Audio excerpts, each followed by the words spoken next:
Hello students, आप सभी का हमारे यूट्यूब चैनल में हार्दिक स्वागत है। आज के इस वीडियो में बात करने वाले हैं पीटीईटी एग्ज़ाम 2025 एडमिशन कैंसिल से संबंधित। बहुत सारे स्टूडेंट ऐसे हैं जिन्होंने रिपोर्टिंग वगैरह सब चीज़ें कंप्लीट करा ली है, पर उनका मन है कि अब हम एडमिशन कैंसिल कराना चाहते हैं। ये उसी तरीके का क्वेश्चन है जो आप लोग समझ रहे हैं। ठीक है, कैसे भी आप लोग इसको समझ सकते हैं कि पहले तो एडमिशन ले लिया और फिर चाहते हैं कि एडमिशन कैंसिल हो जाए। तो आप लोगों को कुछ कंडीशंस के साथ मैं यहाँ पर बताने वाला हूँ कि कब एडमिशन कैंसिल होता है, कब आप लोग जो है 5,000 पे 22,000 पे रिफंड के तौर पर प्राप्त कर सकते हैं। तो वीडियो पूरा देखिएगा, और अगर आप चैनल पर नए हैं तो चैनल को सब्सक्राइब, वीडियो को लाइक और बेल आइकन ज़रूर दबा लीजिएगा। इससे पहले मैंने एक वीडियो बनाया था रिफंड से संबंधित, वो आप लोगों ने ज़रूर देखा होगा, है ना। तो वो नहीं भी देखा है तो लिंक डिस्क्रिप्शन में मिल जाएगा, ज़रूर देख लेना। उससे आप लोगों को बहुत सारी चीज़ें जो एक्स्ट्रा चीज़ें हैं वो सारी देखने को मिल जाएगी। ठीक है, अब हम बात करते हैं उन स्टूडेंट्स की जिन्होंने पहली जो लिस्ट निकली थी, रजिस्ट्रेशन लगभग सभी बच्चों ने कराया होगा, 5,000 रुपये लगभग सभी ने दिए होंगे, तभी जाकर उनको कॉलेज मिला होगा, तभी एडमिशन हुआ होगा, सीधी सी बात है। ठीक है, तो 5,000 रुपये आप लोगों ने रजिस्ट्रेशन फीस स्टार्टिंग में ही दे दी थी, इतना तो क्लियर है। उसके बाद आपको फर्स्ट लिस्ट में अगर कॉलेज अलॉट हो गया है तो आप लोगों ने रिपोर्टिंग भी कराई होगी, सीधी सी बात है। रिपोर्टिंग तभी होती है जब ऑनलाइन माध्यम में आप लोग 22,000 रुपये जो है फीस जो होती है वो जमा कराते हैं, इतना भी क्लियर है। जैसे आप लोगों ने 22,000 रुपये फीस जमा कराई होगी, उसके बाद अप और मूवमेंट का ऑप्शन भी देखने को मिला होगा। तो जिस बच्चे को एडमिशन लेना था उसने तो ले ही लिया होगा, जिन बच्चों को एडमिशन नहीं लेना था उस कॉलेज में तो उन्होंने अप और मूवमेंट अप्लाई किया होगा। अप मूवमेंट अप्लाई करने के बाद उनको दूसरा कॉलेज अलॉट हुआ होगा। ठीक है, उसमें भी उन्हें जाना था, रिपोर्टिंग वगैरह करानी थी, उन्होंने वो काम भी बखूबी किया होगा। इतना सब कुछ क्लियर होने के बाद आप लोग देखिएगा ध्यान से, इसमें ये जो चौथा और पांचवा ऑप्शन है इसको आप लोगों को देखना है। ऐसे अभ्यर्थी जिन्होंने अप मूवमेंट के बाद आवंटित महाविद्यालय में रिपोर्ट नहीं किया है, वह अभ्यर्थी दूसरी काउंसलिंग में आवेदन हेतु पात्र नहीं होंगे। ये चीज़ भी कंप्लीट है, इसको मैंने जानबूझ के पढ़ के सुनाया है। और यहाँ द्वितीय काउंसलिंग को छोड़ो, ये फर्स्ट काउंसलिंग के लिए भी सेम वही प्रोसेस लागू होगा। अब मैं बता रहा हूँ कैसे लागू होगा। जैसे आप लोगों ने रिपोर्टिंग वगैरह करा ली है, अप मूवमेंट के बाद कॉलेज में एडमिशन वगैरह आपने ले लिया है, और वहाँ जाकर आप लोग रिपोर्टिंग खुद करा कर आए हैं, डॉक्यूमेंट्स वगैरह सब चीज़ें देकर आप लोग आ गए हैं। इसके बाद आपको फिर भी समझ में नहीं आया, फिर आपके दिमाग में एक ही बात चली कि नहीं यार, बीएड नहीं करना चाहिए, अब अपना एडमिशन कैंसिल हो जाए, कैसे होगा। चलो यहाँ तक भी रुकते हैं। अब उन बच्चों की बात करते हैं, साथ में ही मैं कोरिलेट कर रहा हूँ दोनों ही प्रकार के जो बच्चे हैं, फर्स्ट लिस्ट के बाद सेकंड लिस्ट के बाद, उनको एक ही जवाब मैं दूंगा। बाद में जो उनको चीज़ें बताऊंगा वो आप ध्यान से सुन लेना। यहाँ तक फर्स्ट लिस्ट वालों का काम कंप्लीट है। अब यहाँ पर आती है बात सेकंड लिस्ट की। सेकंड लिस्ट जैसे ही आती है उसमें आप लोगों को कॉलेज मिला होगा, बहुत सारे स्टूडेंट्स को मिला ही होगा जिन्होंने 5,000 रुपये रजिस्ट्रेशन फीस दी है, वापस से कॉलेज भरे हैं, तो उन्हें लगभग ज़्यादातर स्टूडेंट्स को कॉलेज मिल ही जाता है। गलती खुद की रहती है कि उन्होंने कम कॉलेज भरे हो तो नहीं मिलता है, बाकी तो मिल जाता है। जैसे आपको मान लो सेकंड लिस्ट में कोई कॉलेज अलॉट हो गया, अब सेकंड लिस्ट में जब कॉलेज अलॉट होता है तो वहाँ पर भी आप लोगों को क्या करानी होती है, रिपोर्टिंग। यहाँ पर डेट भी मेंशन है, रिपोर्टिंग वगैरह फीस जमा कराने की। तो जो बच्चे फर्स्ट लिस्ट में कॉलेज प्राप्त कर चुके हैं उन्हें तो वहीं पर 22,000 रुपये जमा कराने थे। अब जिन्होंने 22,000 रुपये जमा फर्स्ट लिस्ट के दौरान नहीं कराए थे, सेकेंड लिस्ट के दौरान जो कॉलेज मिला था तब कराए थे, तो 22,000 यहाँ पर 18 अगस्त से 23 अगस्त तक यहाँ पर कराने थे जमा। इसके बाद यहाँ पर आपको रिपोर्टिंग करानी होती है। रिपोर्टिंग 18 अगस्त से स्टार्ट है और 25 अगस्त 2025 तक करानी है, जिसमें आपके डॉक्यूमेंट्स वगैरह, ओरिजिनल, फोटोकॉपी, आपको खुद को वहाँ पर जाना होता है, एडमिशन कंफर्म कराना होता है, रिपोर्टिंग होती है। रिपोर्टिंग में वही डॉक्यूमेंट्स आपके लिए जाते हैं और सारी चीज़ें फॉर्म भराया जाता है एक नॉर्मल सा ये, और जो 5,000 22,000 की जो लिस्ट है वो भी वहाँ पर जमा करानी होती है, ओरिजिनल नहीं, फोटोकॉपी के तौर पर। ठीक है, ये सारी जानकारी तो आपके कंप्लीट है और यहाँ तक आप लोग पहुँच भी गए होंगे। अब क्या होता है, एडमिशन लेने के बाद आपके दिमाग में बहुत सारी चीज़ें चलती हैं। जैसे कि पहला और इम्पोर्टेंट डाउट ये आता है कि अगले साल से 1 साल की बीएड हो जाएगी, अपन ने तो यूजी भी कर रखा है, पीजी भी कर रखा है, फिर 1 साल ही कर लेंगे ना अगले साल। मतलब ये बातें होती है, रियल में भी होती है, तो वो बच्चे सोचते हैं कि बाद में कर लेंगे। फिर बहुत सारे बच्चे ऐसे भी होते हैं जो सोचते हैं कि कोई कंपटीशन की तैयारी कर लेते हैं, यार वैकेंसी आ रही है, ये आ रही है, वो आ रही है, ऐसे सोच के वो भी सोच लेते हैं कि यार एडमिशन तो मिल गया पर कैंसिल करा लूँ कैसे भी करके।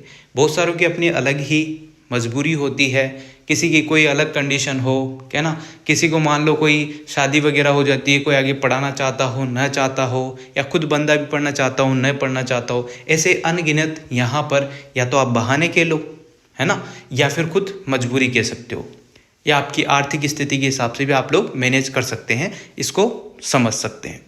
तो जो भी कंडीशन या जो भी कारण इसका रहा हो, कोई बात नहीं है, आपने एडमिशन ले लिया है और अगर कंफर्म हो चुका है, कॉलेज वाले आप लोगों के एडमिशन में कंफर्म एडमिशन तो के तौर पर आपको ग्रुप वगैरह में जोड़ चुके हैं, या कुछ ऐसी चीज़ें जो ठीक ठाक का भाई आप कंफर्म है, अब सक्सेसफुली हो चुका है आपका एडमिशन, अब आपको कॉलेज आना ही है, ठीक है। अब मान लो आपके पास कोई ऐसा सॉलिड प्रूफ आता है जिसमें आप लोग चाहते हुए भी बीएड नहीं करना चाहते। अगर ऐसी कोई कंडीशन फंस जाती है तो आप लोगों को जो अलॉटमेंट लेटर पर कॉलेज के नंबर मिले हुए हैं उस पर आप लोग कॉल करके पूछेंगे। तो कॉल करके पूछने के बाद अगर आप ऐसे ही इधर उधर के बहाने लगाते हो तो आपका एडमिशन कैंसिल नहीं होता है। और अगर मान लो आपको सच में भी आपने ऐसा कोई कारण है जिसकी वजह से आप चाहते हैं कि मेरा एडमिशन कैंसिल हो जाए, तो वो वहाँ पर आप लोग बात कर सकते हैं। अलॉटमेंट लेटर में जो कॉलेज अलॉट हुआ है वो भी ये नहीं चाहते कि उनकी एक सीट खराब हो, पर अभी यहाँ पर जो है थर्ड लिस्ट आने की संभावना है। तो थर्ड लिस्ट आने की संभावना है तो अभी आप लोग कर सकते हैं, एडमिशन कैंसिल भी हो सकता है। और अगर आप कॉलेज में पढ़ने नहीं जाते हैं या अगली काउंसलिंग की जो है जैसे थर्ड लिस्ट निकलेगी उसमें भी आप कॉलेज भर देते हैं, उसमें रिपोर्टिंग में नहीं जाते हैं, तब भी आपका एडमिशन कैंसिल हो जाता है। ये बात आप लोग ध्यान रखेंगे। अगर मान लो ये सब चीज़ें करने के बाद भी आपका एडमिशन कैंसिल नहीं होता है तो आपको क्या करना है, मैं बता रहा हूँ जो करिएगा। आप लोगों को वर्धमान महावीर खुला विश्वविद्यालय की जो वेबसाइट है उस पर हेल्पलाइन नंबर दिए गए हैं। इनमें से हेल्पलाइन नंबर में से आप लोग कॉल करेंगे और आपको कुछ ना कुछ जानकारी अवश्य मिलेगी।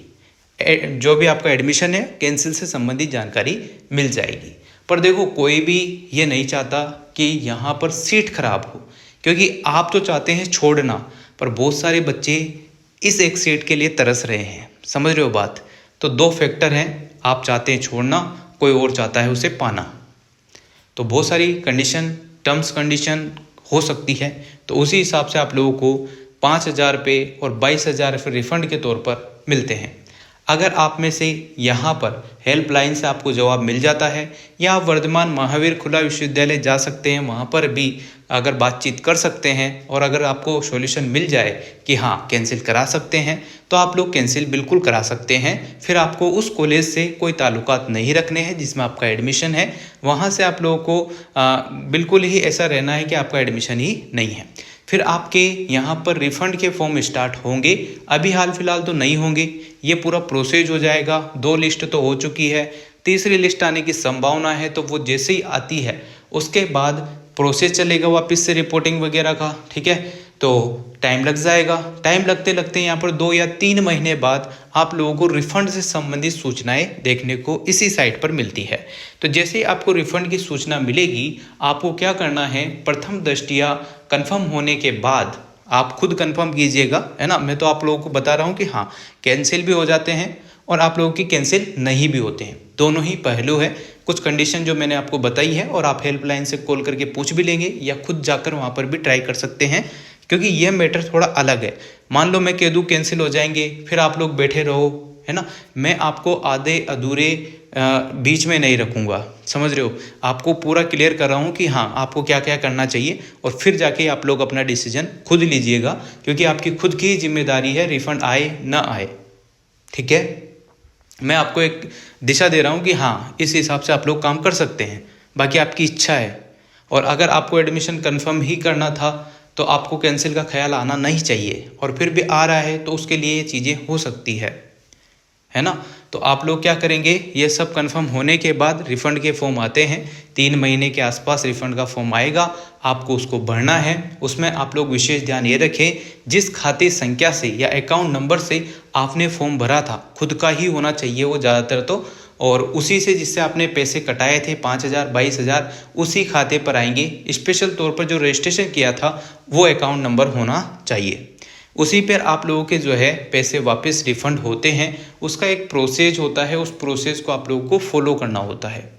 फॉर्म वॉर्म भरने के बाद आपका प्रोसेस चलता रहेगा, अल्फ़ाबेटिक क्रम से आपके रिफ़ंड होते रहेंगे। 5,000 में से अगर आपको कॉलेज मिला है तो आपके कुछ पैसे कट के आएंगे, जैसे कि 600 रुपये कुछ कट जाते हैं, 4400 रुपये आपको वापस मिल जाते हैं। और अगर आपको कॉलेज ही नहीं मिला हो किसी भी लिस्ट में तो 4800 4700 रुपये कुछ वापस मिल जाते हैं। और अगर आपको 22,000 रुपये भी चाहिए तो उस कंडीशन में आपको क्या करना है, 22,000 में से भी कुछ पैसे वापस कटेंगे और उसमें से भी आपको कुछ पैसे रिफंड हो जाएंगे। कुछ का मतलब 1,000 2,000 5,000, है ना, कुछ तो वापस मिल ही रहे हैं ना, मतलब कुछ क्या बहुत कुछ मिल रहा है। तो आप लोगों को 22,000 में से मान लो 18 20 इसके आसपास तो मिल ही जाएगा, और 5,000 में से भी ये मान लो कि 4400 4500 के आसपास तो पैसा वापस मिल जाएगा। तो कुल मिला के 27,000 में से आप लोगों को अगर 20,000 22,000 भी मिलता है तो बहुत अच्छी बात है, अगर आप कैंसिल ही कराना चाहते हैं तो।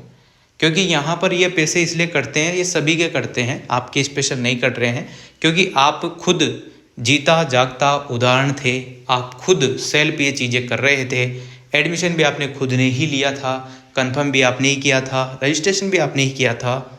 जब आपका प्लान बीएड करने का नहीं था तो आपको इस फील्ड में आना ही नहीं चाहिए था। पर ये बातें ऐसी हैं जो हम कह भी नहीं सकते, क्योंकि बहुत सारी बार अनजाने में या किसी के दबाव में भी हम बीएड करने लग जाते हैं।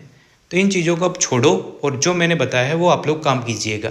और अगर आपको हाँ मिलता है कि हाँ कैंसिल हो जाएगा तो ज़रूर कैंसिल हो जाएंगे आपके एडमिशन, जो भी आपने कराया है एडमिशन जिस भी कॉलेज में, वहाँ से आपका एडमिशन कैंसिल हो सकता है, क्योंकि अभी 3rd लिस्ट आना बाकी है। तो जो भी सीटें खाली होगी वो और बच्चों को जो है अलॉट हो सकती है। तो इस वजह से ध्यान रखिएगा और ये चीज़ें फॉलो कीजिएगा। Thank you so much. उम्मीद करता हूँ, क्योंकि मैंने देखा कि 2 5 10 बच्चों के यही कमेंट थे, तो मुझे लगा कि वीडियो बनानी चाहिए, इस वजह से मैंने बना दी। अब आपकी इच्छा है आपको कैसे क्या मेंटेन करना है ना। और मैं ये कतई नहीं कह रहा हूँ आप लोगों को फिर कह दूँ, ये मैंने बिल्कुल नहीं कहा है कि आपका एडमिशन 101% कन्फर्म है कि कैंसिल ही हो जाएगा। कुछ कंडीशन होती है जो कि आप लोगों को बता भी दी है, और आप हेल्पलाइन नंबर पर पूछकर या वर्धमान महावीर खुला विश्वविद्यालय ऑफलाइन माध्यम में जाकर भी आप बात कर सकते हैं। और फिर वो रिफ़ंड का फॉर्म भरना होगा। अगर आपने मान लो कि एडमिशन भी कैंसिल हो गया, रिफ़ंड का फॉर्म नहीं भरा, तो बैठे रहना, आपके पैसे नहीं आएंगे। फॉर्म ज़रूर भर दीजिएगा अगर कैंसिल हो जाता है आपका एडमिशन तो thank you so much. Video अगर आपको अच्छी लगी हो तो like comment share and subscribe.